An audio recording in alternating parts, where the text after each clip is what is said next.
Hey everyone, and welcome to another episode of BrobusCast. I am your host, Brobuscus, and with me today is David. Hello. And we also have with us ZDogg. You want to go? I was gonna sing that. Oh my. Alright, and we have a special guest. Just one. We were supposed to have two, but one opted out. Everyone welcome Aiden Kerr. Hi guys, it's good to be here, and I'm looking forward to getting this started.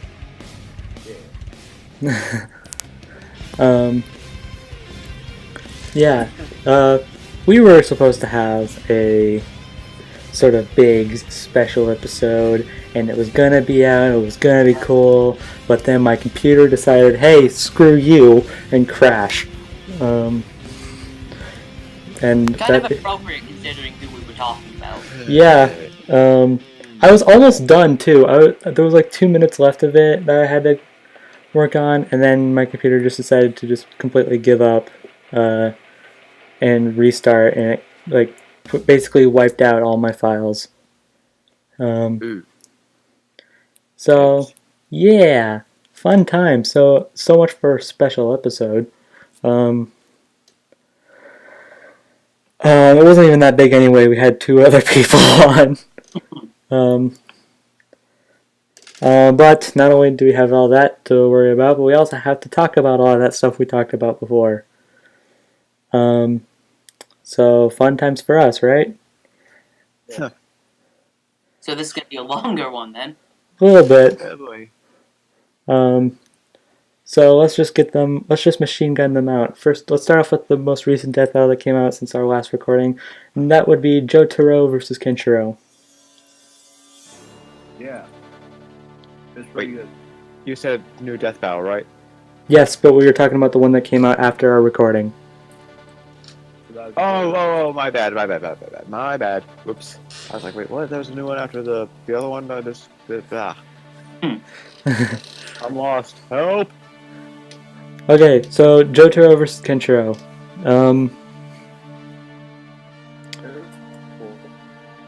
Yeah, it's decent. This is kind of decent for me. I'd say it was good. Yeah, I would say like it's the best 2D episode of it so far. Probably. Yeah, I agree. Yeah, it was pretty decent. I mean, I am a JoJo's fan, so it was nice to see him in depth, like to see Jotaro in depth battle. But I'm starting JoJo. I'm actually starting Stardust Crusaders mostly. Oh, where are you at? Like, have you started it yet? Or... Yeah, I've started. I don't remember exactly where I'm at. Yeah, I get the gist. I'm watching the dub, so. okay. Yeah, because dubs for life. Anyways, so moving on from something that will make people actually hate me. Yeah, it's okay. It's not great, but it's okay. Yeah, like it had flaws. It had flaws. It had positives, but it had negatives. Well, let's get the obvious positive out of the way. Woo, they got it right. They're getting so many. They're at like 5 in a row now. Which is 5, because the next one. Well, they could get that one. No, I mean like the next one we're gonna have to talk about. I mean, after Batman versus Black Panther, I lost my winning streak, but I got it back. So I'm happy with that. I lost it after Room vs. Twilight. I have mine completely. I have a perfect record this season. So ha. Stinker. Yeah. Despite that, I wasn't really rooting for Kenshiro. I was just kind of neutral. I didn't really care one way or the other. I don't really care enough about either show or character to really root for either of them. But yeah, so So I kind of won, but at the same time, it didn't really... Like, it counts, but it also doesn't... I don't know, it's weird.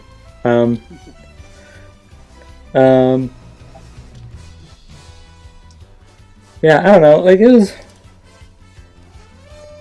was a basic, like, punchy, kicky kind of fight. There wasn't really much to it, which is fine considering there's not really... That's really all these two can do.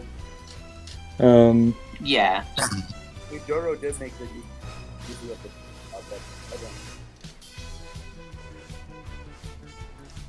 Huh? Joro did make good use of the time trap, but Oh yeah, sometimes stop. Also, music was pretty good. Oh yeah, the music's pretty good. Bizarre Stars, yeah. Werewolf Feral, Like, they it was... wasn't impressive that, like, at the start of it, but, like, once it got into it, that's when it got really good. Yeah. yeah, once it got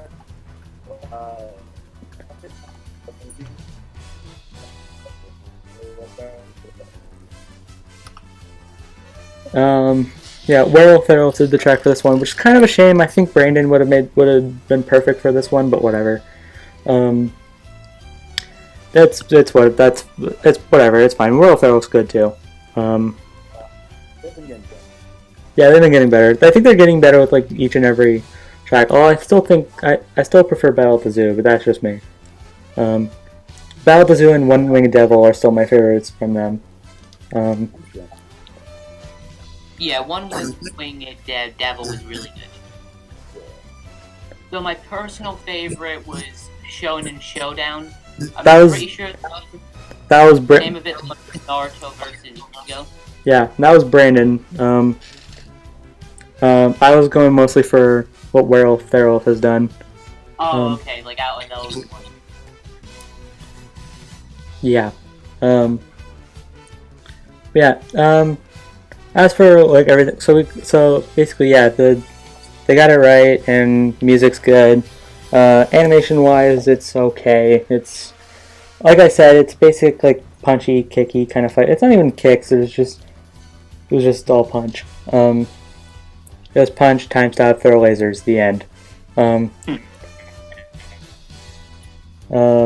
Which I mean, again, it's whatever. That's all these two really can do. But still.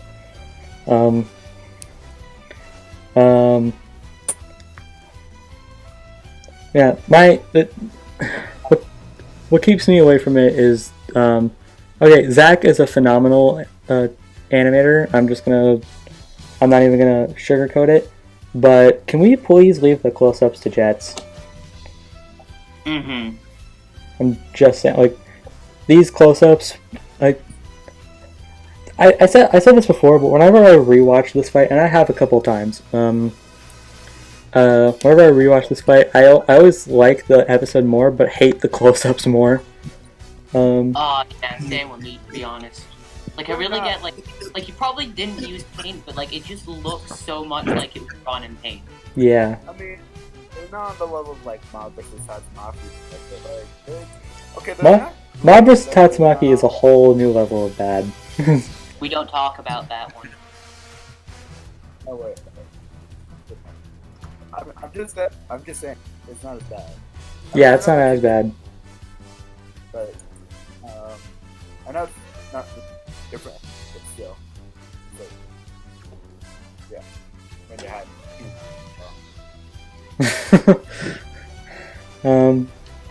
if I might get out again. Your mic is extremely buggy and quiet. Yeah.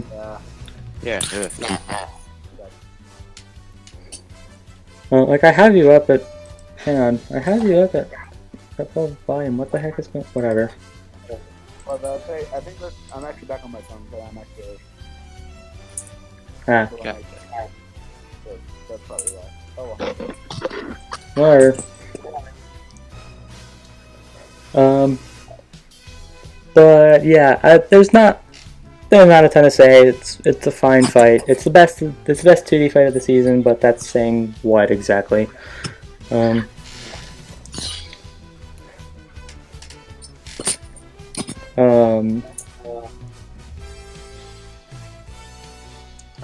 So unless anyone else has anything to add, this is probably our quickest discussion ever. I don't know. Say again.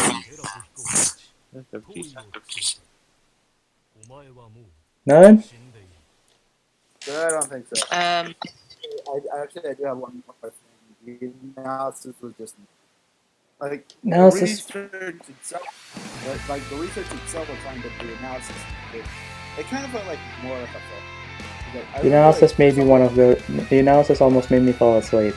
Not even gonna lie. I was like, this is so boring. Yeah.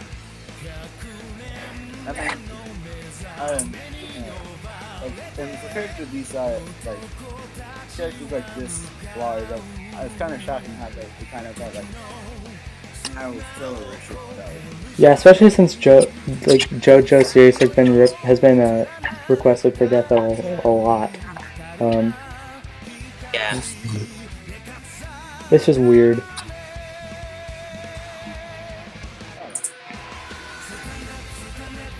So I guess that's pretty much it. So it's time for the rating system.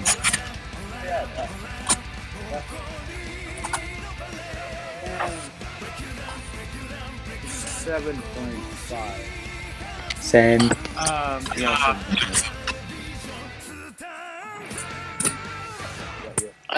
For me, I'd say like 6.5. What the heck? Yeah, I am. Here's some stuff today. It's coming. I think it's from ZDogg, because his name is highlighting wherever. Yeah.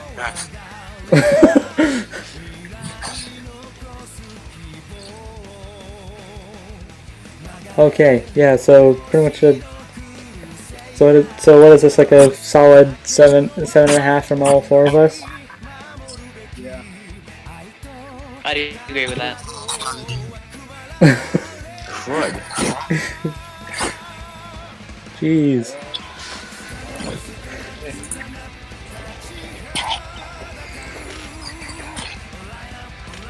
Okay.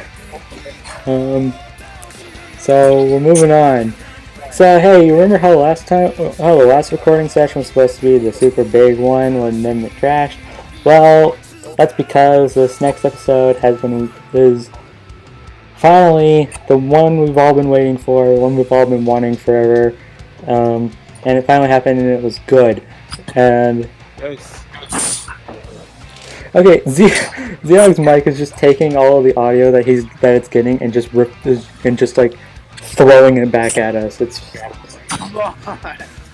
I think you could maybe leave and come back. Okay, 1 second. What the heck was? Oh, he left. Okay. Oh, crud. Yeah, it's just, I think maybe like he should. Yeah. There we go. Okay, is this better? I'm hearing. Yeah, it's whatever. Alright, let's just. Let's hope this works. Didn't You work. can still hear these. At least you're more like. At least you're not as quiet. So. Oh well. Whatever. Let's just roll with it. We're gonna have to deal with that. Yep. Yeah. So time to talk about our dream fight: Crash Bandicoot versus Spyro the Dragon. Yay! That was very good. This was a good fight. I'm happy. Yeah, I've been thinking a long time as to how we're going to be talking about this. Not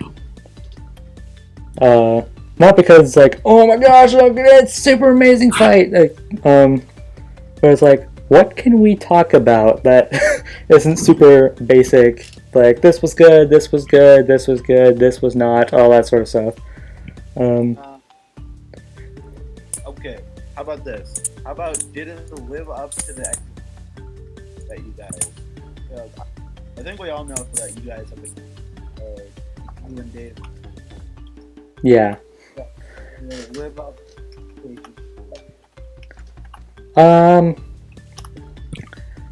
To those who to those who couldn't hear ZDogg because he's gone back into quietness, he's basically asking, since me and David have been wanting this one forever, how did this live up to our expectations? Or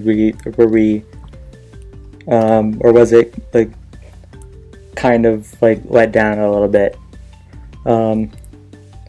Basically, we were hyped for this one forever. So how did they handle, how do we feel they handled it?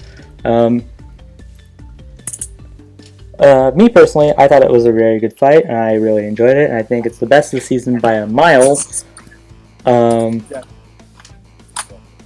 But to say that it's lived up to the all of my expectations would be kind of stretching it. That said, that's mostly on me because I've thought of ways that they could do this, and I just thinking back, it's there was no way that was going to be a thing. I still have actual complaints with it, but I'll get to those in a minute.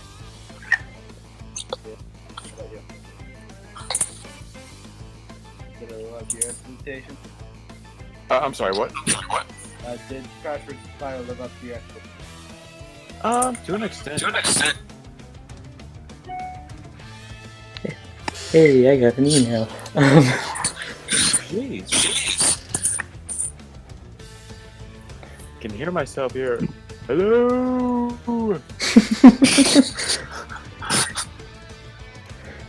Okay, this is gotta be our most issued episode ever. Yeah, because I'm hearing you twice. Totally. Why? David used Shadow. Oh, gee. I think I'm losing my hearing now. Thank you. Yeah, it was good, don't get me wrong. But it's not my... I was kind of hoping it would be a personal favorite of mine, considering how much I like this matchup and these characters and all that sort of stuff. And it just wasn't. But looking now at that, I realize that since other matchups had just such huge scales to them, this being the absolute best was just not going to happen. Yeah, I think we're all expecting too much out of it. Yeah, that's just on our fault. That's on us. That's not really on them. There was a few things here and there that I was what? But really, to expect this to be the best episode of the series was just asking for a bit too much. So, our bad. I mean, the animation was really good. It was, yeah. Now, normally I'd say that since this is the first 3D fight featuring a four-legged character in Spyro, and I was gonna say that for the first time, with that said, for the first time Torian has animated someone like that, he handled Spyro near perfectly. But the thing is, he didn't touch, he barely touched Spyro. This fight was handled by 3 animators. Well, 2 animators and a storyboarder.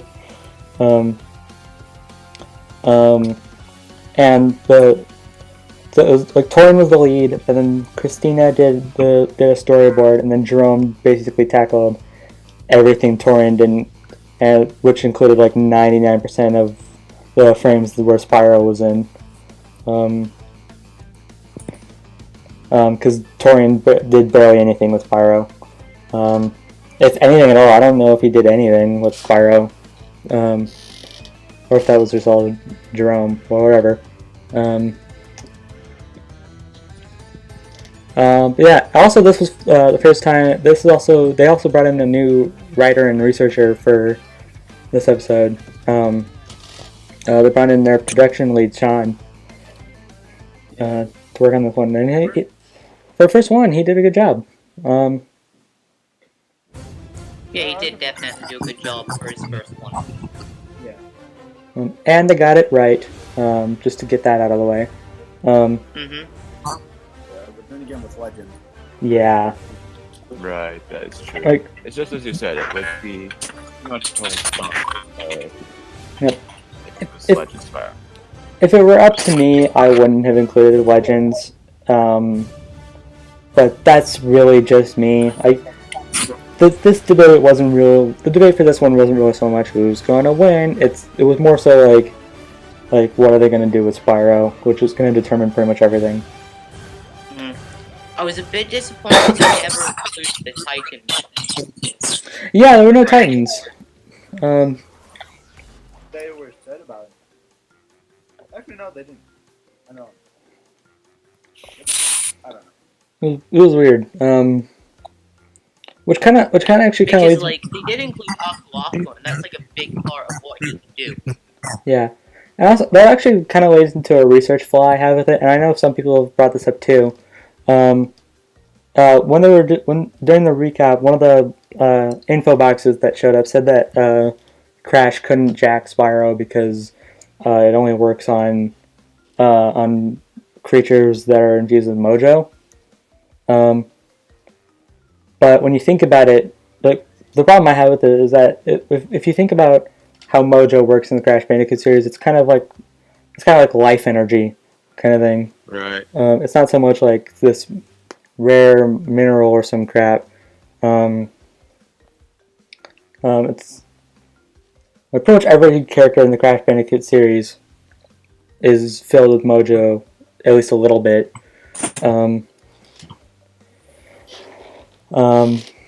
Even then, Yeah, like, so, like, it equates to life energy, so it should have worked on Spyro if he tried it. yeah, because guess what Spyro's ether is?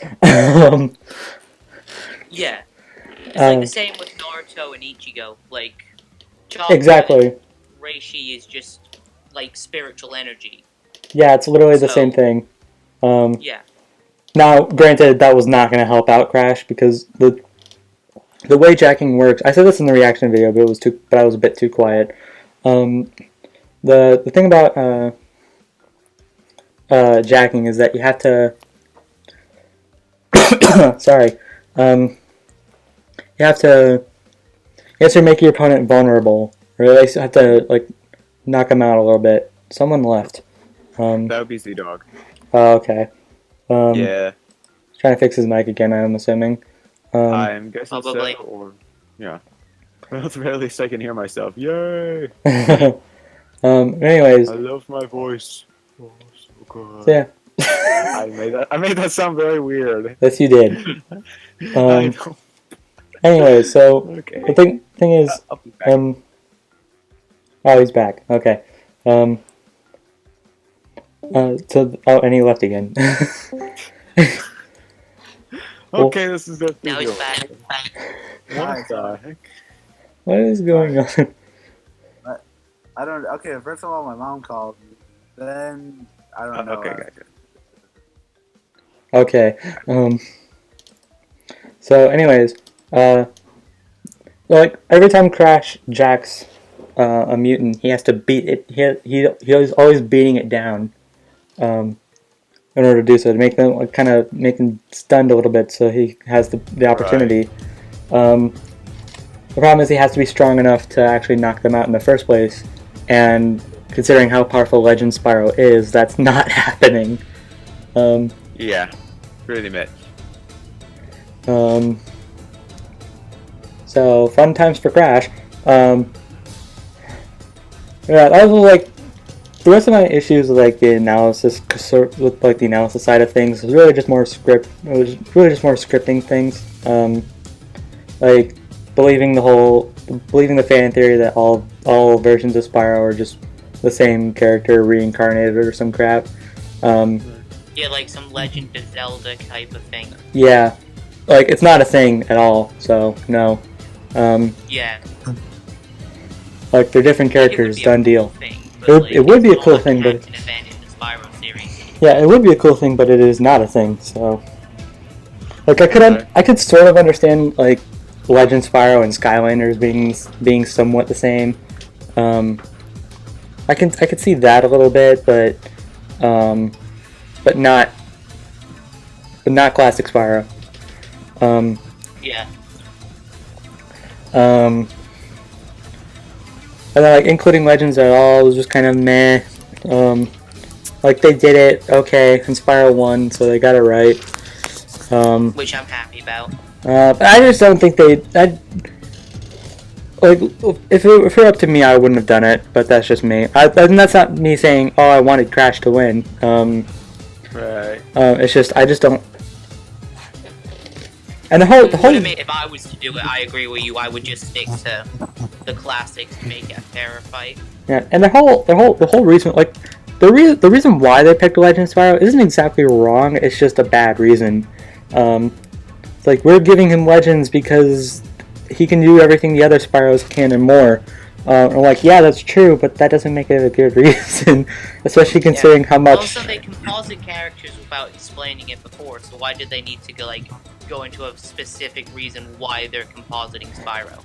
That I get, because like, they're all very different. They're all very different versions of Spyro. They're clearly not supposed to be the same.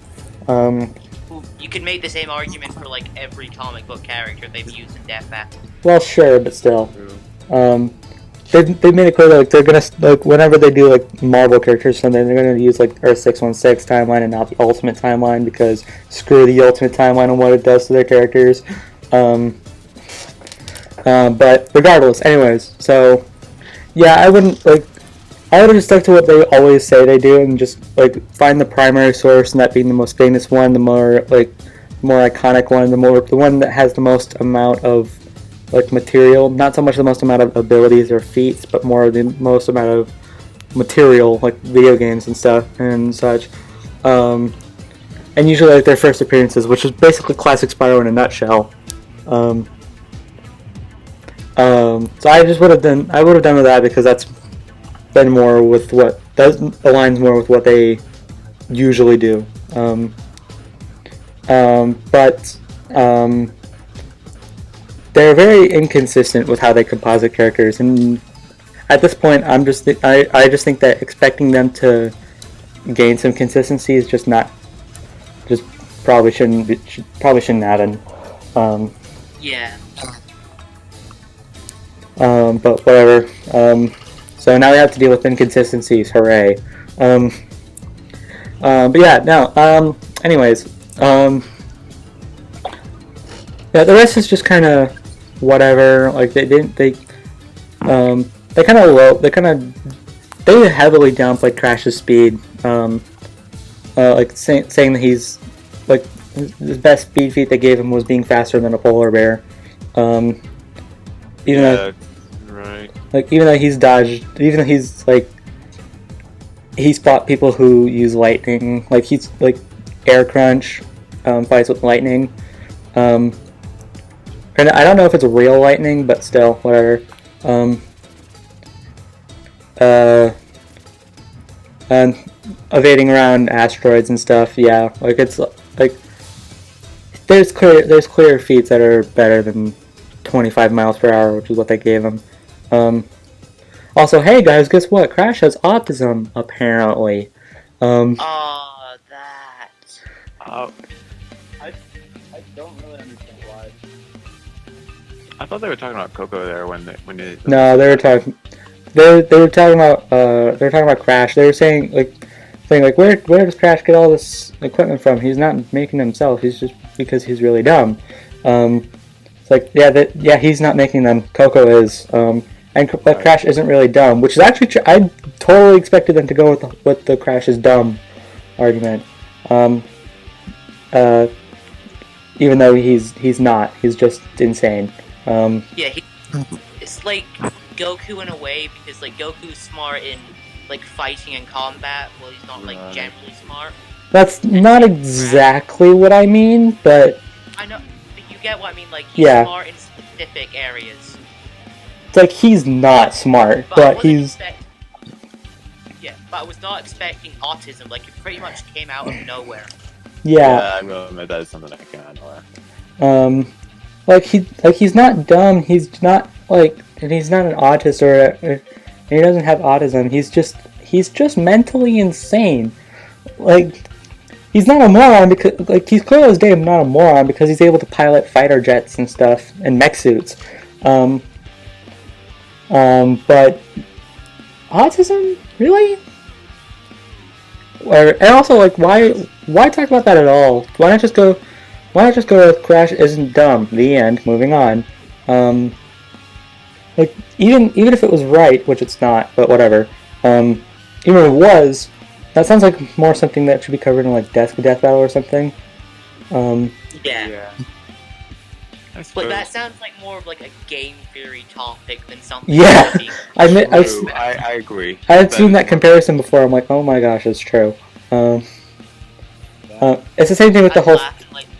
Like a couple of weeks, Game Theory actually releases that video. Like, it's the same thing with the whole, like, all the versions of Spyro are kind of the same, whatever, just reincarnated. It's the same thing. Like, why cover it at all? Yeah, it's not needed. Yeah, it's not needed. But I digress. That's really it. Like, there's not really, like, there's not a lot they did wrong. They covered the city block thing that I did. They covered that. I was really happy. Anyways, yeah, Analysis had some holes, but they got it right. They got the general point across, and Right. and they got it right, so it's whatever. As long as they get the point across, they can make as many holes as they want, really. I mean, they're going to be talked about, obviously, but they're... Yeah, like, it was right, and that's what matters. Yeah, pretty much. It's kind of a case of, like, they're right, but not for the right reasons. They also gave Spyro the speed advantage, which, no. I'm also not sure if they gave Crash the physical strength edge, which No. I don't know. I mean, they used a really weak feat to say that he's physically stronger, but because there's better strength feat, there's way better strength feats. For Crash, yeah. For Crash, so I want to say he is physically stronger, but not because of the whole I just knocked away an 8-ton boulder. So I think Spyro's fit stronger, but I do agree with them Crash being faster. yeah. Yeah. And they also said this was super. They also covered. Okay, this was something that they covered that has been asked about a lot, and they covered it in the cast. But I'm just going to bring it up now. Them saying that it wasn't it's not as one-sided as it seems on paper, despite the fact that they said like 4 minutes ago that Spyro molded a planet together. Like, yeah, totally not. People were questioning that because they went over it and then they didn't cover it at all in the recap and said that it was actually kind of close because their ability is greater than both of their strengths, so they can't kill each other. But then Spyro has the ether breath. Oh, we'll get to the ether breath soon. Actually, now that I've just been reminded of that. Yeah, and then they said in the cast. I don't know how accurate this is. So if this is wrong, please don't crucify us. I'll probably look back and check. But they were saying it. At the center of the Earth, you know how in Legends there was those crystals that kind of had the spirit and wisdom of Spyro's ancestors or some crap, which is where the whole power of 1,000, which is where the whole power of 1,000 suns thing comes from. Yeah, that apparently. That's what let Spyro get that whole planetary feat. Yeah, apparently at the center of the Earth. Now, okay, again, do not take this as we believe this to be true. This is just what they said. I personally don't know if this is true, but whatever. Anyways, apparently the center of the Earth is literally this giant version of them. It's a giant purple crystal. and it's still and like the other crystals, it does have the power and wisdom of Spyro's ancestors or whatever. In fact, I would actually like they sealed Malefor away. Like Spyro and Cinder kind of they defeated him, and then the spirit of his ancestors came in and sealed Malefor away again. And then Spyro and then Spyro used ether to mold the planet together. From what they said, they said that he, instead of him doing it by himself, he drew the power from the crystal, and his ancestors are responsible for molding the planet together, not Spyro. Which, if I remember it correct, I thought it was more like, yeah, like he tapped into the energy and then like put it back together. Yeah, like he drained all of the energy out. Like he nearly died in the process. Yeah. So it's more of like a suicide attack than it is like as something he can do casually. Yeah. Like he can't just like casually mold planets back together. Like I don't know how true what they said in the cast. I don't know how true this is, because we don't see unlike when they seal Malefor away, we don't actually see the ancestors accomplishing this task. Based on the footage, it was all Spyro. Like it was more him tapping into their power. They didn't like actually come out for him. Yeah. Outside of that, and this is something I can't agree with. They also said that irregardless of that, Spyro has shown Spyro has no showings of having power at that level anywhere else in the entire franchise, and that is true. Yeah. So I was a bit uneasy on giving it to him, but at the same time, whatever. So I don't know how true that is, but at the same time, whatever. It's all weird stuff anyways. But whatever. I don't know. So what would you rate it? Well, that was basically just us. We basically all we talked about was just was the analysis, like how right it is. Should probably go over everything else. Whoops. Well, first off, fight was good. It was. Man, Crash was having a blast. Like he was having the time of his life. He was just being himself and then like killed Sparks. Like. Yeah, about that. I see people complain about Crash killing Sparks is kind of out of character, which I'm like, I don't think so. But at the same okay, I don't think killing Sparks as a whole is out of character because on one hand, Crash isn't that smart, and also Crash probably thought that Sparks was just another ordinary bug or something. If I saw a bug flying around me, I'd squash it too. Right.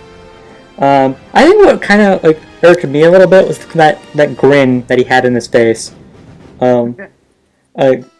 That felt weird to me. But whatever. I was like, yeah, I just killed this thing.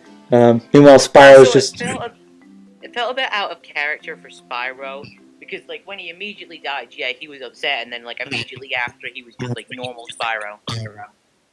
Yeah. I mean, I don't know.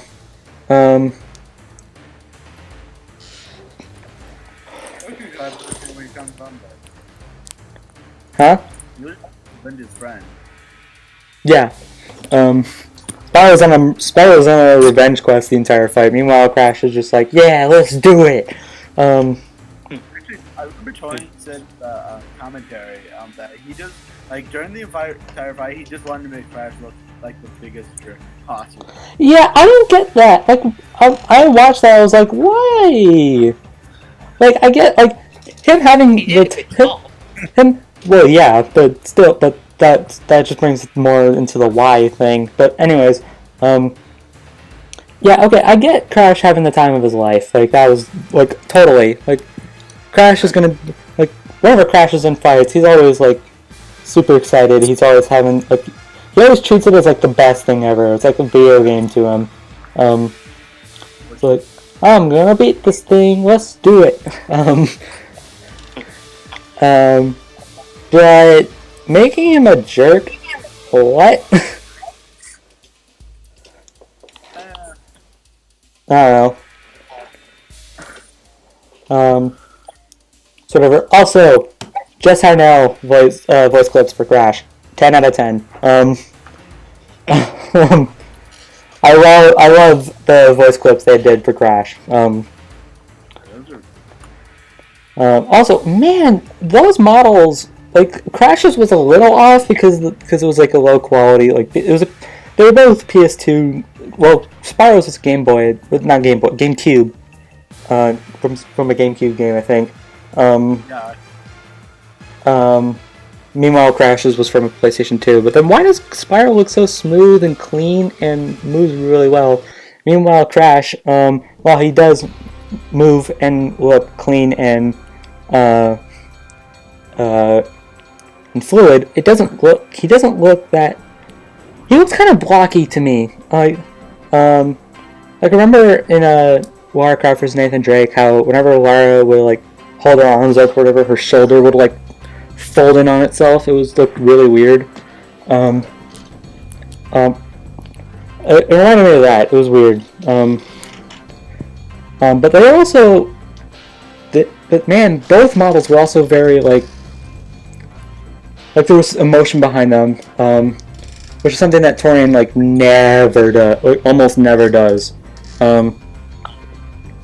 Like he's getting better with like lip syncing and stuff. Because if you've watched the last few episodes, especially ones in season 4, like before that, like the characters' mouths would move like anime characters, or would just flop for absolutely no reason. But recently he's been doing a better job at kind of animating them so that the characters look like they're saying what they're actually saying. It was that sense was cool, but every single character that he has animated before, barring like the Joker, have always had the same face on the entire time. But Crash and Spyro, man, they emoted so much. Especially Crash. Spyro was a bit lacking, but Crash especially was like, yeah.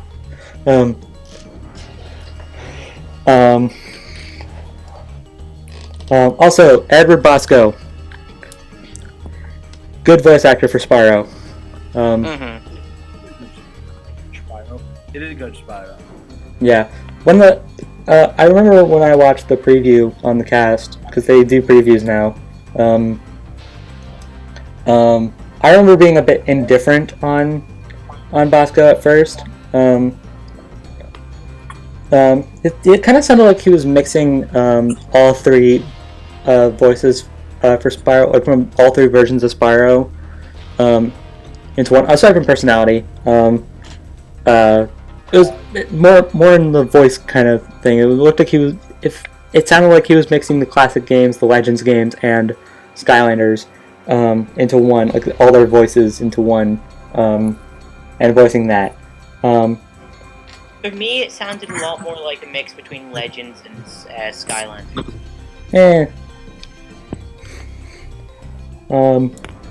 It felt mostly classic to me, which is good. And also his personality was mostly classic. There was a few Legend stuff here and there, which I was ugh. But it was mostly classic. Which, yay. Good on you there.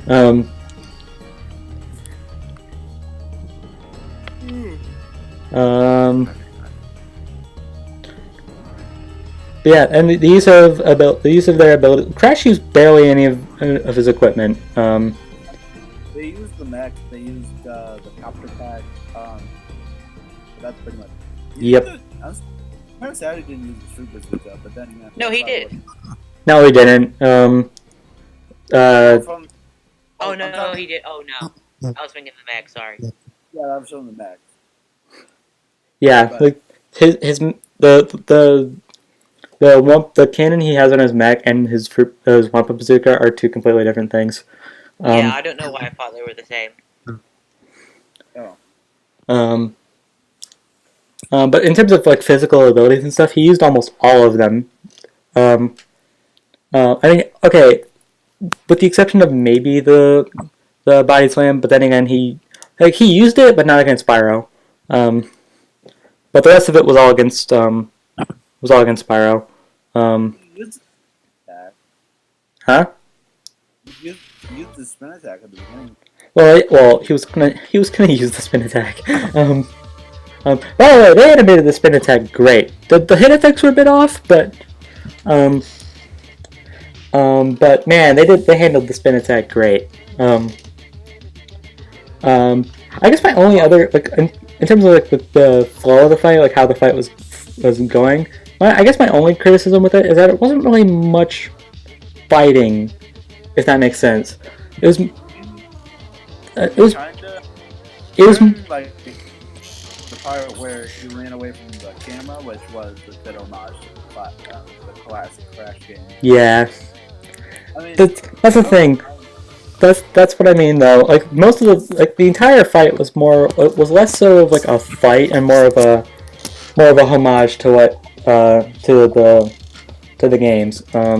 Which I don't mind, but could it have been a fight? I mean, it was a fight, but yeah. I guess the counter argument to that, well, not really a counter argument, but more like a good reason why that it turned out that way is because as much as I love these two, and as much as I wanted this matchup to happen, their styles of attacks do not mesh together at all.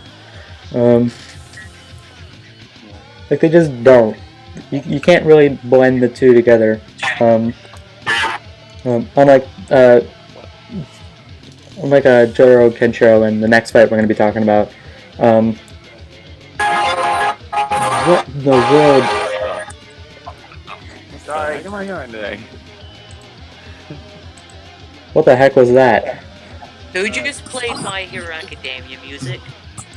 no, I don't know what that was. Just ignore it. Okay. Okay. Um. I'm gonna lose my hearing today. Well, anyways, I guess since that was actually kind of I almost forgot actually, but that did kind of remind me. The music. There we go. Yeah, the music was good. There was actually two tracks there, although the first one barely got used. The first one was more like an intro track. It was fine. The second one though. Oh man, that was so good. It was really good. Out of the one, I was probably like behind Bizarre Stars in terms of my favorite. And I'd say it's above Bizarre. I'd say it's above Bizarre Stars and not above like One Winged Devil. Well, I'm talking about this season. Oh. Well, I'd say it's above Bizarre Stars. That's really just it. That's really just it.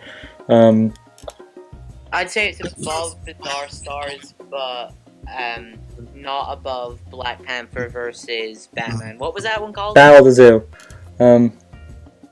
Yeah. Actually, I think it's about, in my opinion, it's tied with Technical Times in that. Because, like, that was pretty good. Yeah. Yeah, I don't know. I don't really know what else to say. It was a fun fight. There's some issues here and there. It was fun. Good voice clips / acting. Decent models. Decent fight. Yeah, it's just good. Like that's really it. Like it's there's nothing really much. There's not really much to add here. It's just good. There's some Y, but there's some Y, yes, but there's some, but it was good. So now we throw in the rating system, since I'm pretty sure we're done with this. Yeah, we. Okay. I'm giving it an 8. yeah, I'd say that's good. 8 for Crash vs. Spyro. Yeah, I'd go with an 8 as well. All right. So we all agree. Pretty much. And now, okay, I don't know what I was doing. We have another. Now we have the next fight to talk about. I'm hoping that this doesn't take forever, because of how much there is to go over. But we're gonna do it. We're gonna hopefully blitz right through it. So the next battle has been announced, and I'm looking forward to it, but I'm also concerned for it. Also, okay, actually no, I'm gonna cover that in a second.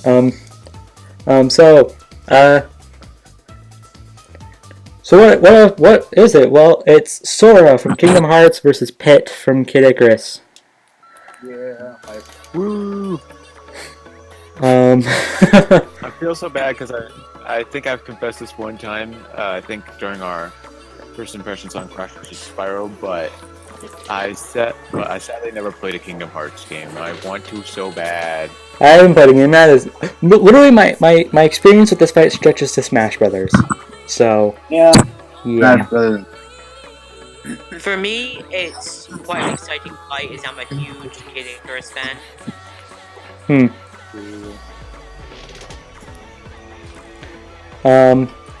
Yeah. Before we get into this, I'm just gonna say here's a fun fact. This is in the recent ZDogg one that was streamed last night. So apparently there have been a bunch of questions. Like, even though this one was like a super highly requested fight, probably the most requested out of the matchups this season. I think it's the most requested that we had so far. I guess its only competition is like maybe Crash v Spyro. But even though it was super highly requested, Ben has apparently seen a lot of people asking why they specifically put these two together. Why Sora versus Pit? What's the general theme here besides world travelers with brown hair? And Ben literally responds. I'm not going to directly quote it because of reasons, but Ben was like, "I'm going to be perfectly honest. I have no freaking clue." Like, Ben put these two together, having absolutely no idea what the theme of this one was. It was just super highly requested, so it's like, okay, we'll do it. Maybe there is something here. In terms of the thematic sense, they still found nothing.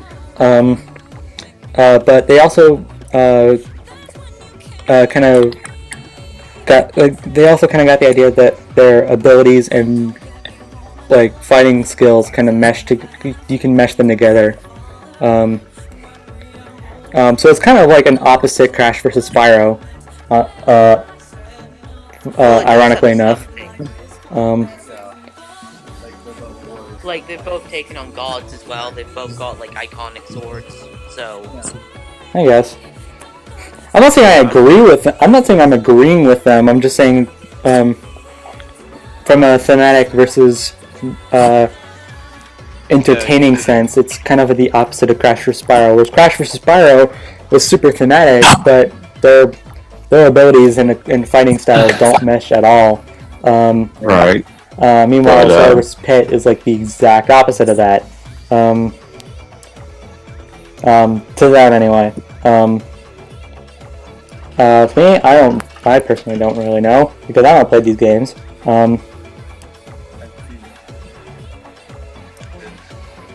I would get. I did get on that. So I guess that, there's not really a lot to talk about in terms of personal experience, because we haven't really played these games. Yeah.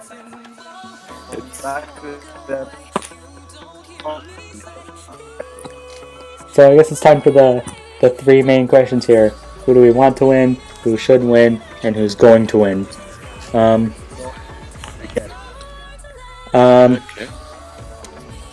I want Pitt to win, because I don't give a flying crap about Kingdom Hearts.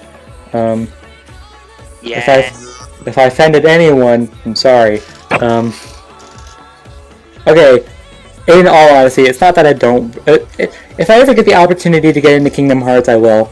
But I haven't, and I have no motivation to do so. If I go to a game store or something, and it's here's a Kingdom Hearts port or something for the PlayStation 4 or whatever, and there's nothing else. I want to get a game. There's nothing else I can see that piques my interest, and then there's Kingdom Hearts, and if that put in that scenario, I'll get it. But I'm not gonna ask. I'm not gonna put on my wish list of video games. I'm not gonna put Kingdom Hearts on there. Well, I saw Max's I saw Max V Trades' Let's Play on Kingdom Hearts. It was pretty cool. But whatever. Really, I guess I could say the same thing for Kid Icarus. Like I said, my only experience with these two characters is Smash, and that only involves Pit. So that's why I'm rooting for him, because I have more experience with him, and by more experience I mean only experience. So I'm rooting for Pit.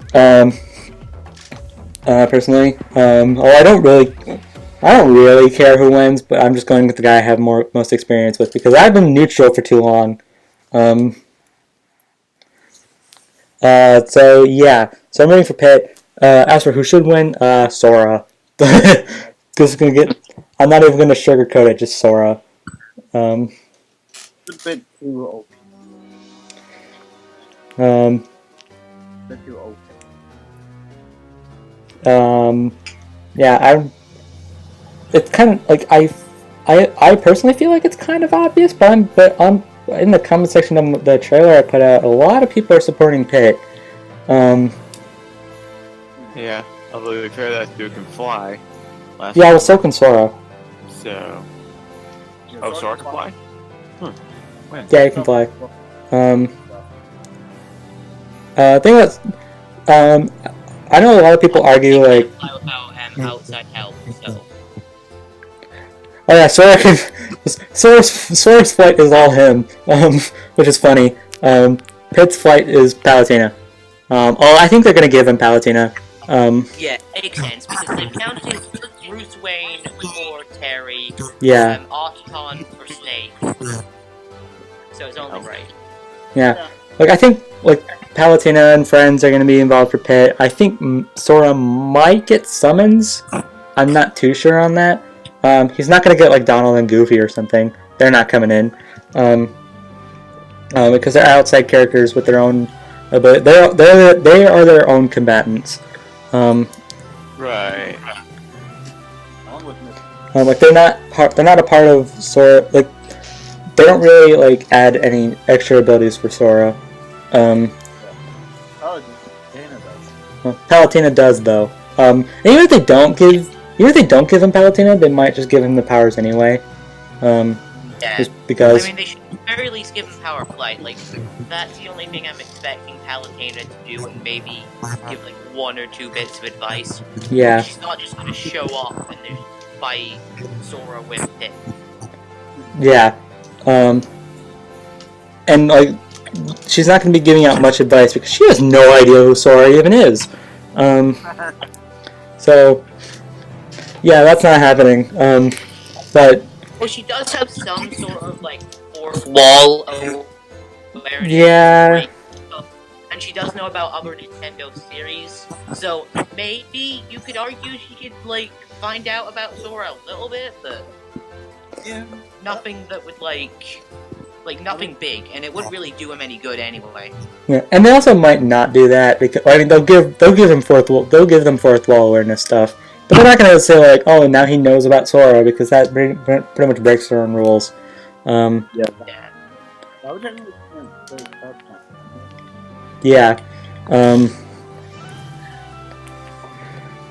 Yeah. But the thing is, like, Sora has Sora has fought, he fought Xemnas, who was powered by the world-destroying Kingdom Hearts. Name drop. Anyways. He fought Sephiroth. Which is another thing.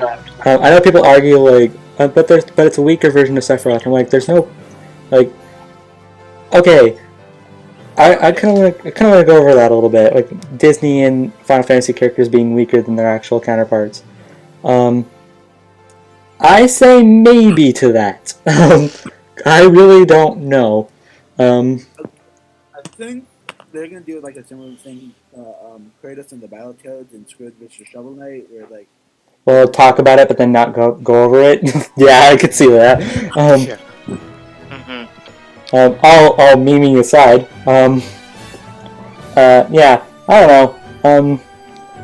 I guess it makes sense for people to say that they're not as powerful as their Canadian counterparts, but then again, I don't really see why they wouldn't be. I don't know. It's weird. Yeah, but he fought Xemnas, he fought Sephiroth, he fought Jafar. Like Genie Jafar. Now he beat Genie Jafar by beating the tar out of Yago, but whatever. And if we're giving him summons, he could summon the genie. So yeah. Which is like, the funny thing is, I don't think any of Sora's other summons would actually help him out here. Like, they're not strong enough to take down Pit. Also, to give Pit some credit, surprisingly, he's actually faster than Sora. Like, Pit has... I don't have, like, a list in front of me, so I can't, like, point out any actual examples of feats. But Pit has... I've got a couple. If you want. I think Pit is in the millions of times faster than light, whereas Sora is in the thousands. Yeah, like Pit's floating across solar systems in seconds. Oh, right, yeah. Attacks from people that can extend an island-sized fame across the galaxy in like a couple of seconds. Like, that's how fast the beams were. Right. And he's kept up with people that also have FTL speed, like his flow.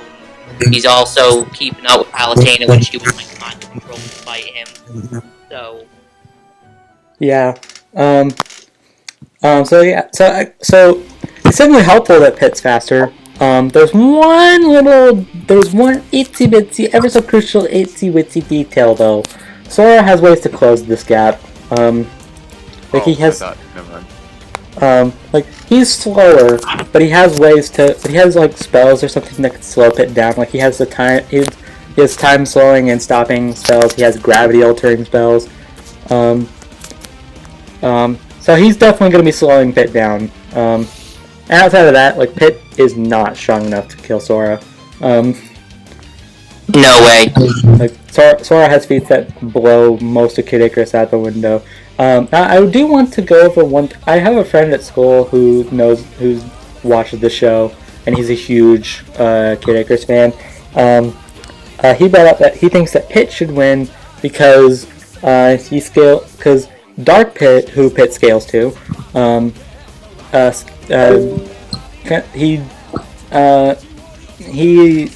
think he punched a hole through the time and space or some crap. I asked around about that because I've never played the game, so I don't know. Could you repeat that, please? Because like my Wi-Fi just he said that Dark Pit,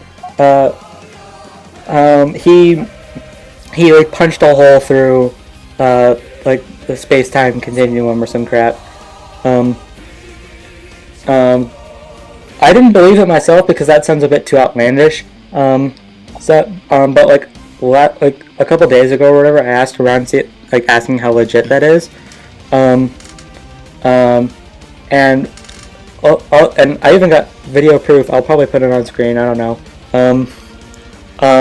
Dark Pit did this with the lightning chariot.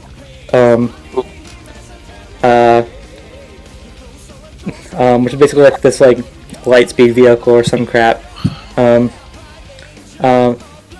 So Pit scales the Dark Pit, but he doesn't scale the lightning chariot. And it's also like this hole in the space-time thing was basically just hacks, and Dark Pit made a big use other hacks to make it bigger or some crap. So it's not really a feat. And even if it was, Pit doesn't scale to it. Also, at that point, I'm pretty sure Dark Pit still had Pandora's magic, if I remember correctly, and Pandora can alter space and time. So that's probably how he was able to do it. Yeah, and like I said, he had the light speed vehicle, the lightning chariot, is what it's called. He had that too, so it's not really something that Dark Pit himself could do. He literally got into the vehicle and just rammed right through it. So it's not, but I don't think it's something that Dark Pit himself can do. And even then, I don't know if. But I'm gonna go ahead and say outlier to that. Yeah, that's an outlier, I'd say. There's just so much going against it. I don't think it's really a feat. It's not something that should be counted for. Pit's best thing, if I remember correctly, and this is only if you give him his best mech that he used to beat Hades. The Great Sacred Treasures. What? The Great Sacred Treasures. That's what they're called, I think. Sorry, what you cut out there? The Great Sacred Treasures, that's what they are called. I think. No, I mean his, the one that he used to beat Hades, he didn't use that. It was a different one. Oh.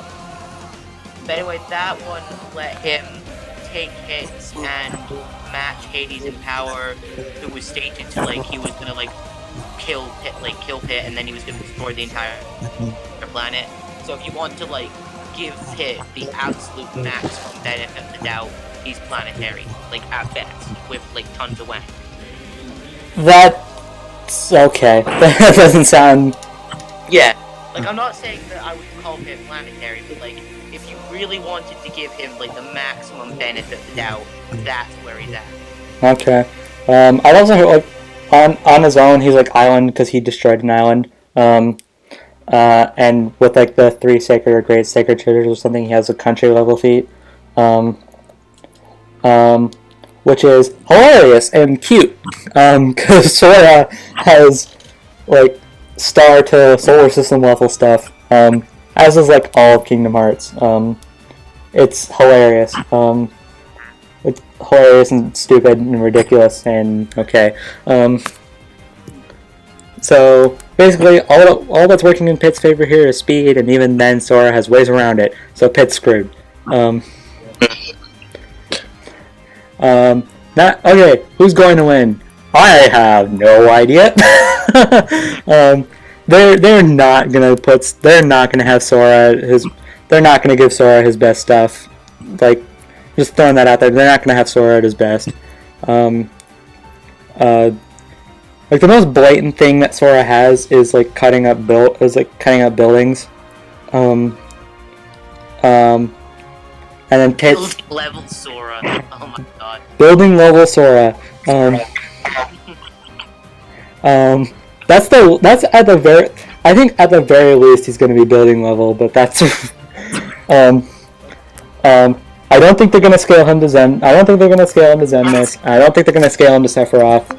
And even if they do scale him to Sephiroth... they downplayed the heck out of Sephiroth when he had his death battle. So even if they do scale him to Sephiroth, there's still going to be downplay there, and they're not going to scale him to Zenmus or anything big in Kingdom Hearts. Meanwhile, I'm pretty sure Pit's island level feat was all his own. No scaling, no thought. It was a blatant feat that he did. Yeah. So that was a blatant feat Pit has by himself. Yeah. And when it's super blatant, because Screw Attack covers mostly the blatant feats and kind of glosses over the ones that aren't blatant. Which is why some people assume that even without Legends, Spyro is going to win anyway, because Crash's feats aren't as blatant as Spyro's. Which kind of irks me, but whatever. And I've said this before, but I'm never, ever going to... Even though they're at 5 in a row now, in terms of which ones they've gotten right, it doesn't mean I'm going to say they're getting better, because on one hand they're really not, because their research still has a crap load of holes in them.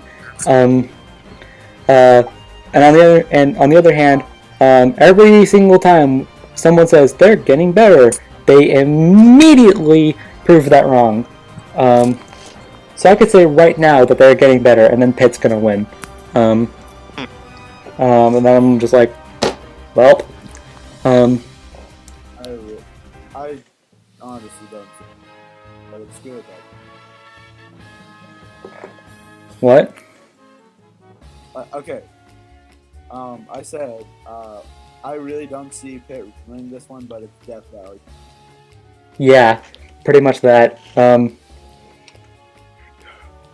If we're going by blatant feats, then Pitt's gonna win. Because they're not gonna give any scaling because they hate the concept of scaling. It seems like. So they're not gonna use any scaling, and they're not gonna. If we're going by blatant feats, then it's gonna be building level Sora versus island level Pitt. Also, I'm pretty sure building is Sora's most blatant stuff. I don't know. Well, there's other blatant stuff, but that's scaling.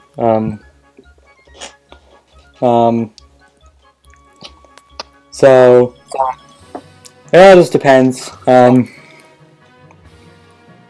We'll see. Rooting for Pitt. In my personal opinion, I'm rooting for Pitt.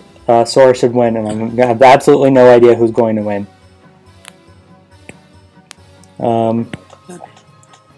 I'd agree with that. Alright, so we're good. Wait. Don't forget, it's going to be animated. And Kervin. Yeah, I forgot about that. Yeah, Zach and Kervin. Zach, please don't use your close-ups anymore. Or at least, okay, Johto vs. Kentra was pretty much fell short because it suffered a case of experimentation. That's what the close-ups were about. They were experimenting with them.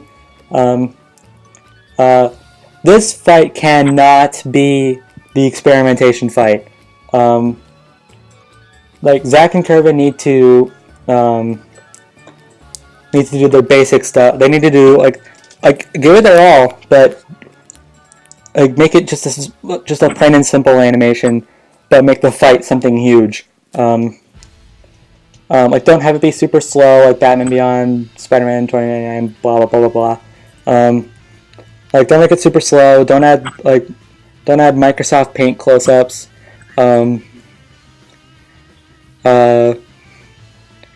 okay, if this was just Kervin, I'd be super hyped. But Zach's probably gonna try some experimentation stuff, and I hope he doesn't. I just save the experimentation stuff for smaller fights. Fights that don't have much potential of being super amazing fights. Not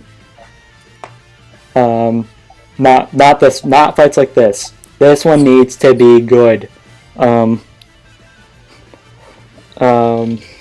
yeah, so I'm excited, but I'm also concerned. With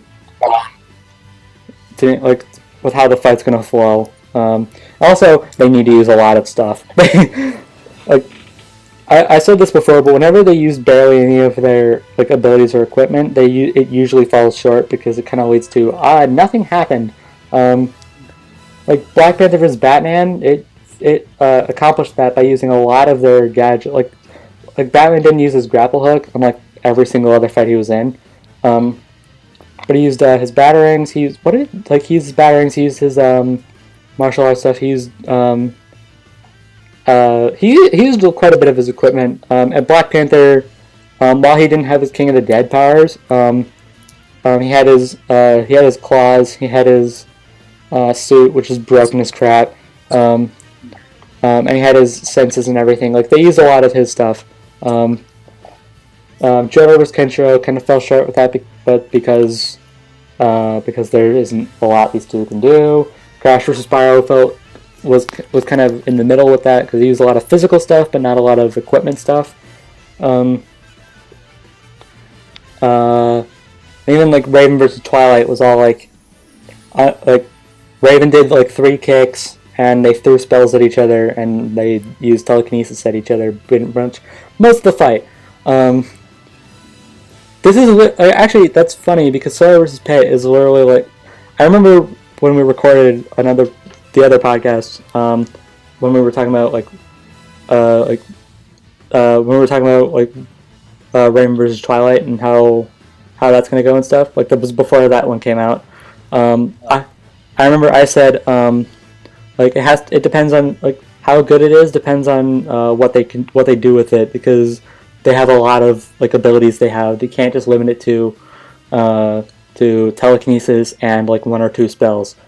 And then they did, so fun times. They can't do it, and this is that to an extreme. You can't limit it to just a sword fight and just like 1 or 2 elements thrown at each other or something, and Pit can't just like, Sora has a lot of he has a lot of different variations of the Keyblade. He has a lot of spells. He has alternate forms, which I don't know if they'd include, but whatever. Pit has his bow. He has blades. He has several different types of bows. He can fly, sort of. And he has 3 great sacred treasures, which they might give him. I don't know. Probably. Great. One thing that is for certain, though, is that the voice actors are going to be great. Oh, I'm so hyped for the voice actors. The guy who was playing Sora, people were a bit like wondering how, I forget his name, how Sora's voice actor was going to fit him, because his voice acting performances weren't they don't like they were their own thing, but they don't fit Sora. Like, he was Kirito in Sword Art Online and Aaron in Attack on Titan. Yeah, Bryce Patton. Yes, thank you. Like, his voice, like, I don't play much Kingdom Hearts, but like, from what I have seen, he doesn't really sound anything like Sora. I think there was one role he did in the past, which I forget who specifically, but when someone brought it up, it was like, oh, that's probably gonna fit. Then we got Justin Briner. Who was Deku. Now, I don't watch My Hero Academia. I'm like one person here. From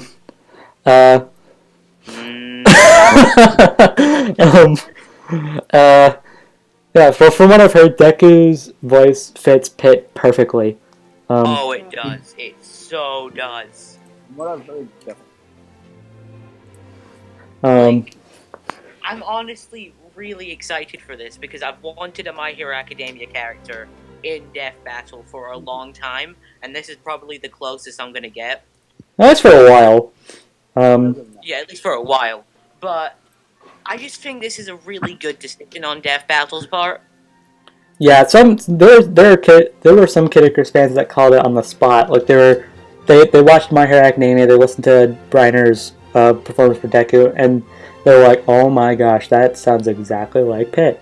One of the G1 one of the guys in the G1 blog, that blog, the near 130-page long blog, it's a nightmare. I barely did anything on it, so I'm imagining the people who work day and night on it have headaches. One guy who was like the lead on it, because this was his matchup, This was his This was his version of Crash vs. Spyro, for us. But he watched My Hero Academia and listened to how Deku sounds and was like, that sounds like Pit. That reminds me of Pit. And then they were doing Spyro vs. Pit, and they're like, oh gosh, you have to get this guy. And then they did. So, so good on you, Screw Attack. These two need to talk a lot. Like, recently with voice acting, there hasn't been a lot of dialogue to them. There's been some, but it's mostly been just grunts and battle cries and stuff. Yeah, like 1 or 2 sentences, and then they just kill each other. Yeah, pretty much. Like Virgil versus Sephiroth was literally that. Barely said anything the entire fight. Both characters, anyway. Fight with the most talking is Goku versus Superman on the top of my head. Like, that had the most dialogue. And recently Spyro he was kind of, like, there was some lack, but they got the point across, basically. Yeah, and even freaking Deathstroke was on mute the entire fight. 3 I counted it. Deathstroke had 30 lines the entire fight. But yeah, like, since they've got like such high profile voice actors, they need to take advantage of this. Yeah, plus Sora and Pit talk a lot. Yeah. Maybe a bit too. Maybe a bit too much, yeah. Yeah, so there's some concern I have. Not really. I'm not really concerned they're gonna get that about the result. I mean, anything's possible, but I wouldn't be surprised if they had Pitt win. I want him to win, but he shouldn't really. No, he shouldn't. Even with Palutena's help, he's doomed. Like, Pit is like my favorite like video game character. I want him to win, but he should lose. And what's gonna make this is like, if this is like really brutal death, that's gonna make it even worse, because I'm gonna hear the voice of my favorite anime character and see my favorite video game character die like right on screen. So that won't be nice for me if it's like a really brutal death for Pit. I don't think it'll be that. I don't like. It might be like. It might be a bit on the brutal side, but I don't think it'll be like. I don't think it'll be that bad. It might be painful, but I don't think it'd be gruesome. Like, I've seen a lot of people asking, like, what do you think is the most brutal death? And I'm always like, well, it depends on how you view brutal. Do you view it as painful, or do you view it as gruesome? I would say a combination of the two. Well, that's the problem, because that's what my answer depends on. If it was like, what's the most painful death? At the moment, like, this is kind of its own topic, but whatever. I'm gonna steamroll through this. Most painful death is probably Virgil. I'd say more Red versus Red and Charizard. I think. Oh yeah, maybe that too. Ooh. Red and Charizard was kind of a mix of both. Like, the most painful death is probably Virgil, and the most gruesome death is probably like the Silver Samurai. Yeah.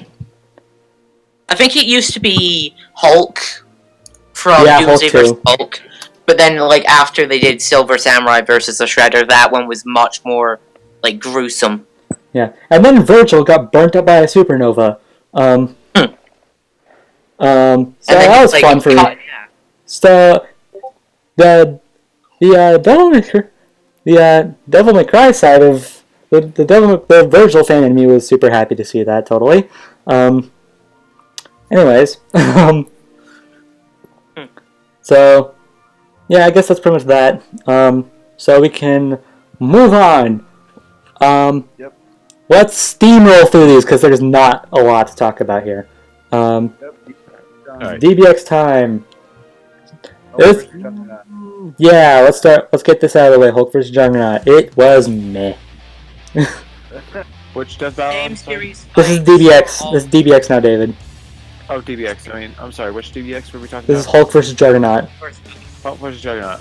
Oh, yeah. Right. Yeah, it was mediocre. It was,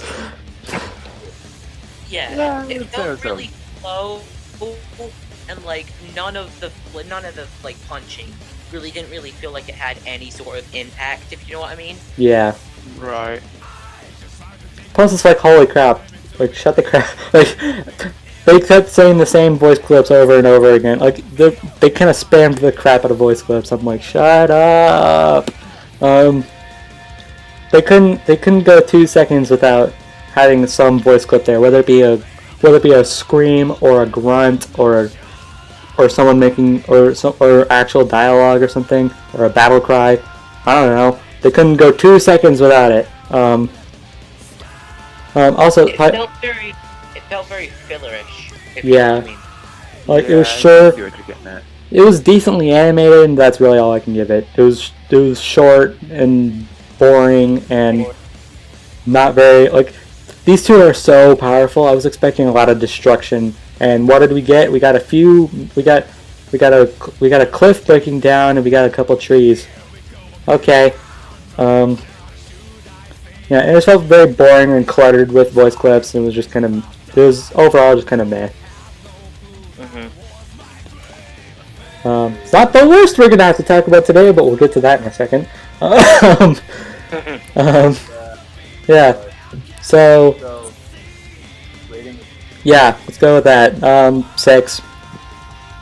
6.5, I'd say. 6. Okay.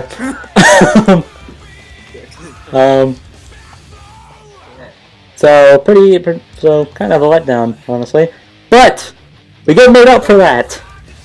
From the middle to the top. Blade versus Hellboy. Yeah. Oh yeah, that was a good one. Yes. That was so good. Bio's best DBX by far. Just saying. Totally agree. It's probably the best animation on the channel. Like, I think it's some stuff. Yeah, I agree. Yeah, like, the other one's like Guile versus Paul and like Wii Fit versus Dulcet. Like, they were alright, but this one, like, really shined. Yeah. Yeah, there's all of this pretty much self-explanatory. Animation is phenomenal. I guess my issue is that they were mutes. Like, Yeah, that's Yeah. also with these two, like, okay, honestly, I don't know much that Hellboy can talk about how many voice clips Hellboy has, but like, yeah. or no, Blade has. I mean, like, because Hellboy has a lot of his ones from Justice League that you could use. And Mhm. it's like, for the character like Hellboy, I'm very sad that he didn't like talk at all. Yeah. But, Yeah, it would have been a lot harder for Blade though, because Blade's only really had his original trilogy. He's been in a couple of Marvel TV shows, and you've got Contest of Champions. Maybe. I can't remember if he's in that one. I've never. I think he played is. in that.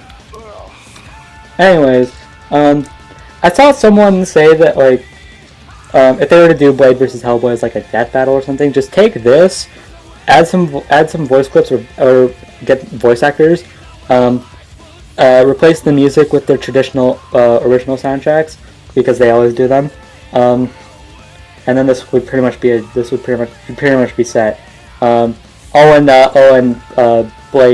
Blade needed to win. If they were to get it right anyway, Blade would have needed to win.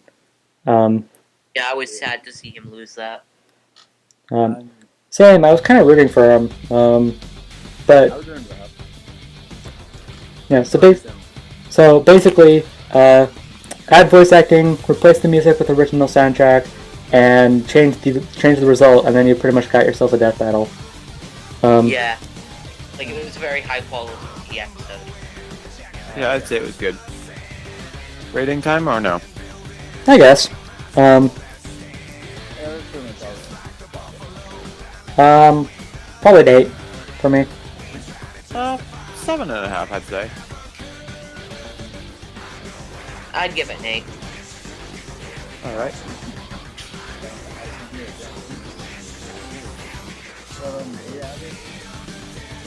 Sure, yeah, I think so. Wait, ZDogg, you're giving it an 8, right? What? What are you giving it?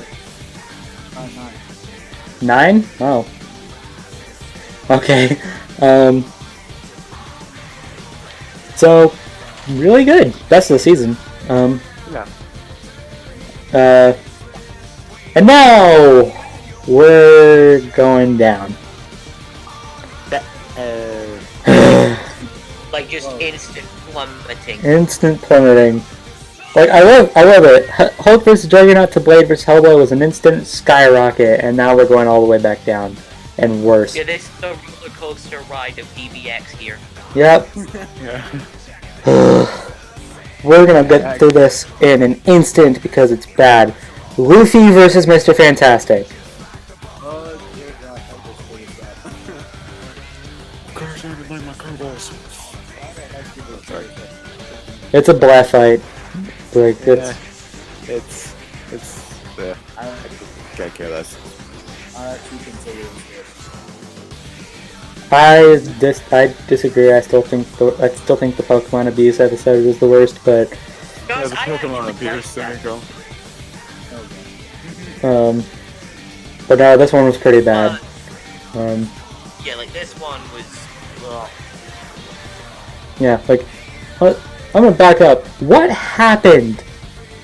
like nothing happened this entire fight. Like Luffy used like 2 of his attacks. Like Luffy used 2 attacks that aren't just blatant punches. Mr. Fantastic punched, kind of affected Luffy, kind of, and rolled up into a bouncy ball. Yeah. That pretty much sums up the entire fight. Yeah. It's, yeah, so-called very genius thought the best thing to do was turn into a bouncy ball. Yeah, and it did nothing. Luffy no-sold everything. Yeah. That's kind of that's another issue, is that Luffy kind of controlled everything. Which I mean is like, yeah, like I was admittedly rooting against Luffy, but I don't mind that he won. It's just that it was obvious that he was going to win. The other thing is just like, can you at least make Mr. Fantastic look cool?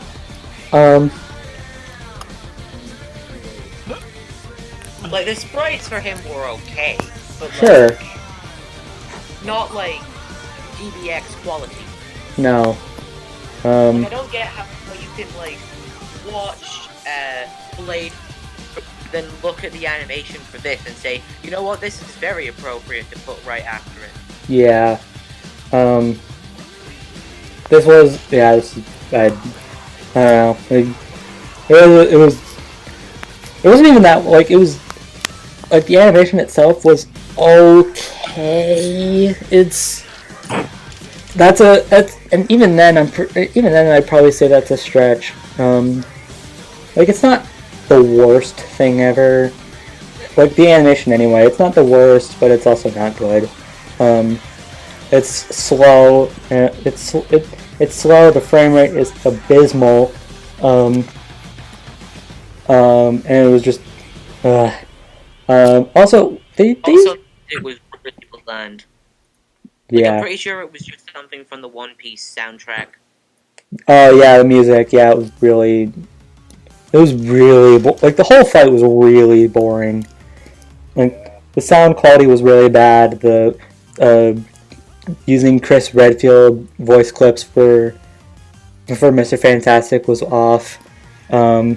Using like barely any voice clips for Luffy was weird. Especially since he talks a lot, like annoyingly a lot. It was pretty much the boys that. Yeah, it was bad. It was bad. 3.5. 5. 4. 3.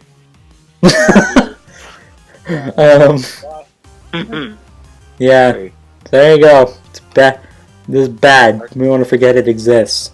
So let's move on. Yeah, I give it a 3. My Kerbals have had much better crash landings than this.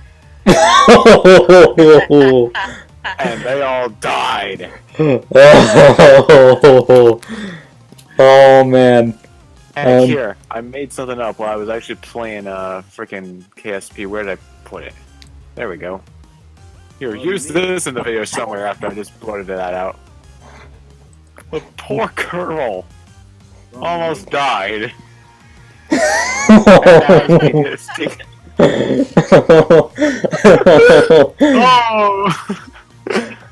The launch pad is in flames. This is our title.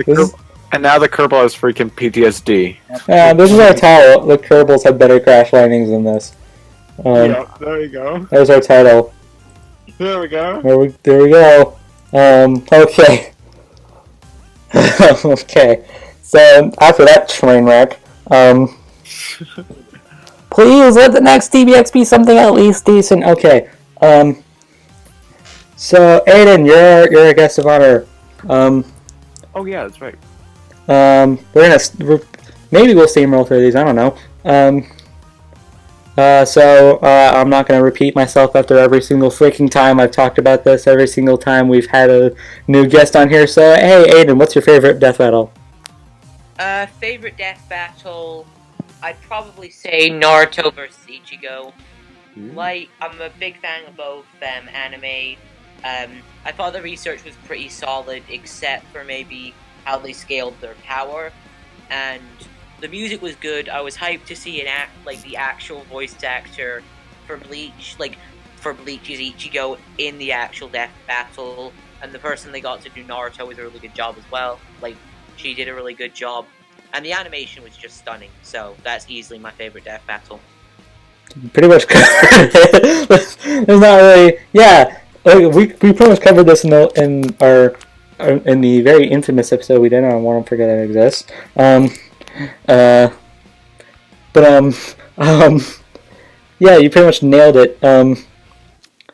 I think my only a lot of my problems with the research almost all stem from what they've admitted, and that they deliberately overestimated Ichigo. My only thing is that they gave him the speed edge. They also said both of them were faster than light, which no, not a thing. Well, Naruto does have the guidebook if you wanted to count the guidebook. Yeah, but no. And also, Ichigo is able to dodge an attack from Yawak, who is basically just a beam of pure light, which he can easily dodge. So, I don't know why they didn't bring that up in the death battle, because he has dodged Yawak's, beam of pure light before, so... Cause it wouldn't have helped. There we go. I'm kidding. Well, it wouldn't, but... It wouldn't have, but I was kidding. Yeah, there was... Good fight. And now we're taking another Skyfall. What's your least favorite? Least favorite. I went back and watched a couple, just because I wanted to come up with a better answer than I had last time we did this. Which was just to let you know, Twilight versus Raven. I didn't really like that episode. That was my least favorite last time. In terms of my least favorite this time, I would probably have to say Top versus... Oh, we're going back here. Oh boy. What happened last time you discussed this? No, nothing happened. We actually didn't cover this at all. But this is a very infamous fight. Now, it's not because I'm a bigger fan of Naruto than I am of Avatar. That's not the reason. I am not a fan of Naruto, so I was perfectly okay with it. Yeah, I understand it. It's just, I think they kind of downplayed Gaara in some ways. That's what I've heard too, yeah. They included Shippuden, but yet they basically limited him to, original Naruto. That's what I didn't really like. They mentioned Shippuden they like the top research. Like, I 100% agree with that side. It's just the Gara research was a bit of a letdown. The animation, it was okay. Like, I didn't. It was decent. The voice acting was pretty good. Yeah, the voice acting. Well, voicing for Gara anyway. Yeah. And, like, the Toss sprites were pretty good, because, like, as someone that's, like, tried to find good avatar sprites for, like, some characters, it's just, like, really bad in some cases. Like, you don't even want to look them up. But the Toss sprites were actually originally made for, like, specifically for this fight. Yeah, they were, like, really good. But it's just the research with Gara was just one thing that made me really dislike this episode. I can see that. I'm not a Naruto fan. Like, Gara's okay. Like, Gara's one of the few characters in Naruto that I can actually tolerate. I can only name like a few off the top of my hand. But Gara's cool, I guess. I just don't like Naruto, and I can tolerate Avatar, so I was rooting for Toph. From what I don't know a lot about this matchup, and I also don't care. I also kind of want to stay away from discussions about this because oof. But from what I heard, but nobody really seems to like. I've tried looking for people who actually like are supporting Toph, and it seems like they don't exist. Everyone's saying the Gara should have won, which I don't know nor care. But I guess I'll just go with it. With Shippuden, I would say Gara would win, but without, I'd give it to Toph. But that's just my own personal opinion. Right. But they also using Word of God using a Word of God statement for Toph makes me like every time they use a Word of God statement from anything, it makes me want to slam my head against a concrete wall. Like Word of God, guidebooks, data books, all that sort of stuff. It's like, get out of here. It's like I'm not like you're better off just watching the show or watching the movies or reading the comics or playing the games, all that sort of stuff. You could literally find the exact same material and more by just doing that and ignoring guidebooks or data books or anything the authors or writers or whatever like give you more information on a character, but I do see where you're coming from. Yeah, because most of the time they just say the most outlandish crap. I just don't like. And even the stuff that they do say accurately are literally said in canon anyway. So why bother? But it's whatever. Yeah, but then they go and use what was it? I think it was like book 2 special edition DVD or something for Avatar, saying that Toph can see the Earth even if it's not connected to the ground. Which on one hand I don't like. But on one hand, like that might be true. I don't know. I've heard arguments going either way. I don't think we have examples of that in the show, but I've heard arguments either way. So I don't really know. But just don't use it. It doesn't matter if it's not shown in the canon. Then why bother? Heck, I think there's even one example. It's one example, so it might be considered plot. It might be just be considered a plot derp. But there's literally an example. In one of the earlier days of Toph's appearances in Avatar, where she couldn't see anything when she was in the air. So fun times for her. It was a one-time thing. It was very early in her story, so it might be plot. But I don't recall any showings in Avatar of her seeing Earth that's not connected to the ground. Yeah. Granted, I haven't seen the show in a while, but whatever. In terms of my most wanted... Oh yeah, we're going to that now. In terms of my most wanted, it is the same as last time, which... Okay. Like I said, like the special episode which never came out, which we are not going to talk about. But, yeah, because I don't want to be sad. Yeah, but it's the same as last time. It's Todoroki versus Prince Zuko. Zuko's been stated. No, not Zuko. Sorry, Todoroki has been stated by the author to like be inspired by Zuko. Like they both got fire powers. They both hate their dads, love their moms. I'm British, by the way, so that's why I'm saying like dads and moms and not like moms. But yeah, I just really like the connection to it, and I love both cats. See them in the death battle, and they do have like Dante Bosco, like Zuko's original voice actor, does do like work for Rooster Teeth, so there's a good possibility that he could be Zuko in Death Battle. So that would be really cool.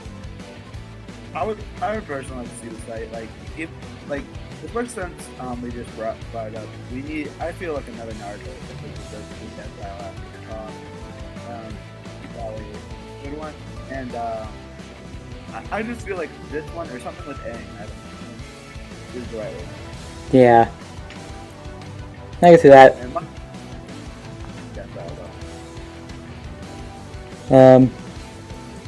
As for I think didn't we, you said Zuko wins, right? Yeah, like I just like Zuko's much better at close combat, which is Todoroki's main weakness, because like once Bakugo and like close to him, they absolutely finessed him. So so basically, if Zuko, especially with swords, because like that's like basically Todoroki fought Stain and like one him, he needed like a Zuko to stop like slicing him in half. So Zuko gets close and pretty much over away all of Todoroki's fire quirk abilities. Yeah. He still has, actually throws at him. He still has ice quirk. Yeah, but like higher. So so that's just gonna like melt anything that Todoroki sends with his ice half, and or he sends with his fire half. Okay.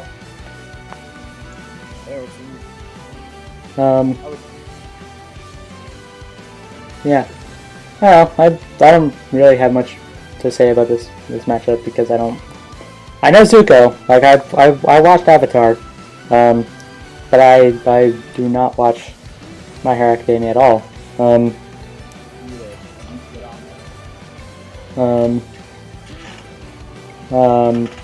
I've heard it's good, so maybe I'll get into it. But I don't know.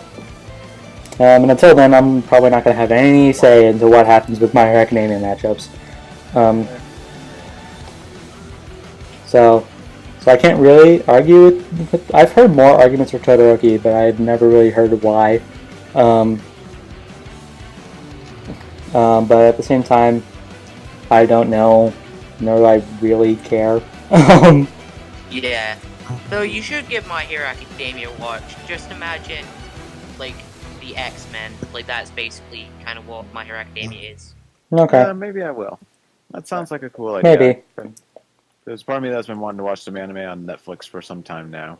Yeah, I don't have a physical list in front of me, but I have like a mental list of shows or movies that I need to get into. Which is why I'm watching Stardust Crusaders at the moment. So maybe I'll add My Hero Academia to the list. So just saying, if not this one, Deku versus Miles Morales. Yes, Deku versus Miles Morales. I'd like to see that as a death battle. Though I also wouldn't at the same time, because like Izuku, my favorite anime character, would probably lose that one. Izuku loses like most. There's a few he wins, but there's most of his matchups where he doesn't win any of them. Mostly just because like if he uses his full power, his bones just like break. Actually,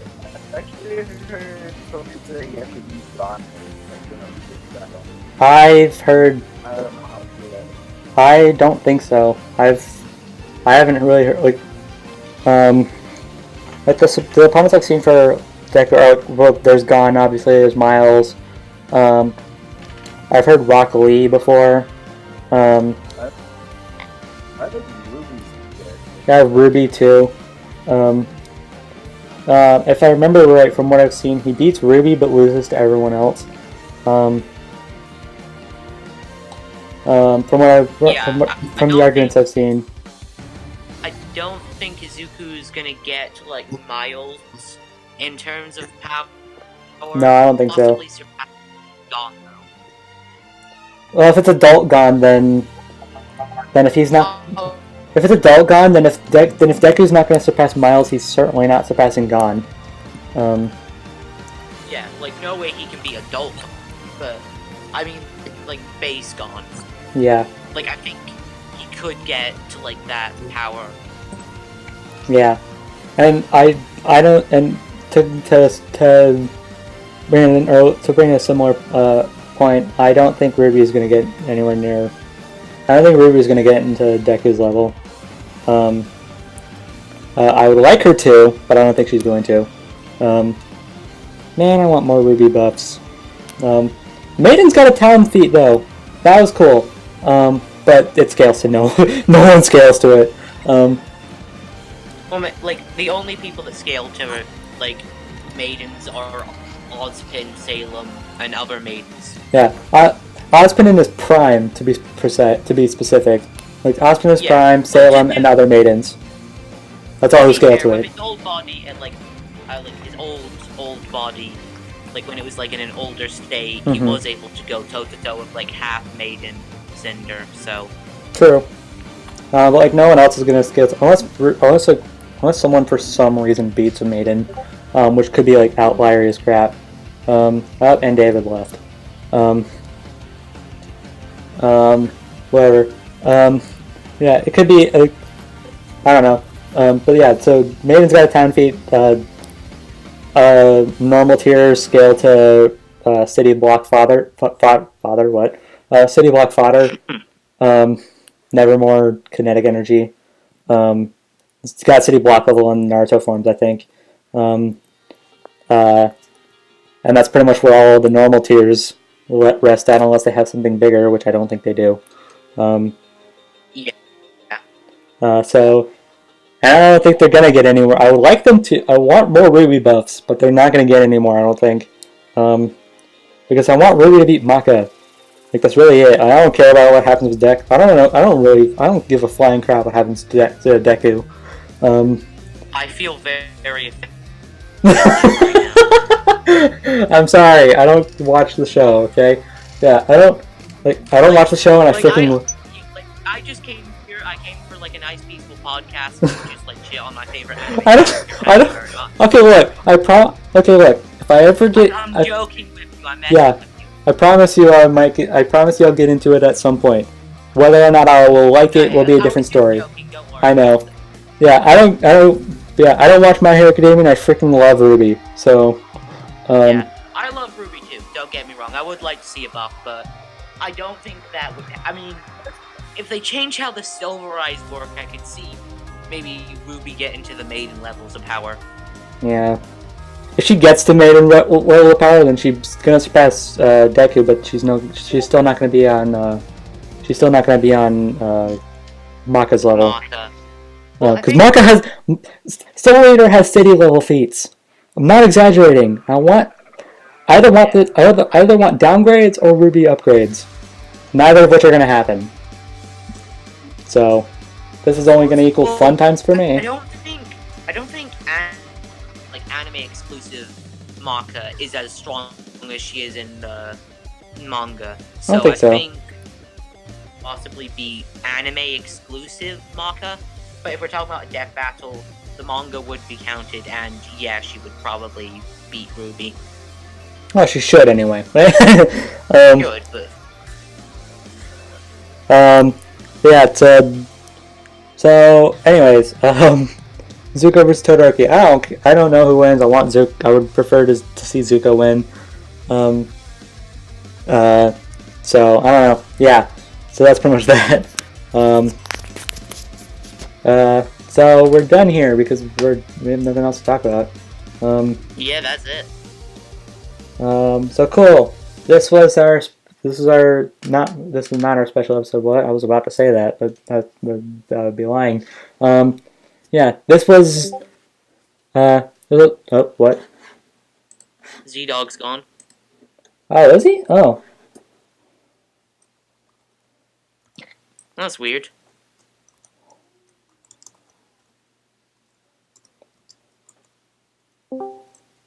Oh, there he is. Okay, he's back now. The heck happened? That's not why I dropped out. I have no idea why I dropped out, but and I think we're pretty much done. Yeah, we were done. We were actually about to sign off, and then we got your message. Oh. So yeah, so now I have to give my traditional recap. Johto vs. Kenshiro was decent. Crash vs. Spyro was good. Sora vs. Pit, Sora wins. Hulk vs. Juggernaut is meh. Blade vs. Hellboy is good. Lucy vs. Mr. Fantastic is bad. Naruto vs. Ichigo is Aiden's favorite. Gara vs. Toph is his least favorite, and Zuko vs. Todoroki is his most wanted. And also, My Hero Academia exists, and he likes it. Yes. We talked about that more than we talked about Zuko vs. Todoroki. I think. I don't know. So yeah. We did for a little bit, but then we got like sidetracked to Ruby. Yeah, that too. Yeah, also Ruby exists and it's good. So yeah. So that's pretty much it. An episode that talks about Crash vs. Spyro and it's not even 2 hours long. Wow. Yeah. Even though we spent probably an hour talking about that episode or whatever. So yeah, so that's all I have to say. I'm pretty sure that's pretty much it. So thank you guys for watching. We'll see you guys next time. Bye everybody. Goodbye. Chirp, chirp. No idea why I said goodbye at the end of that, but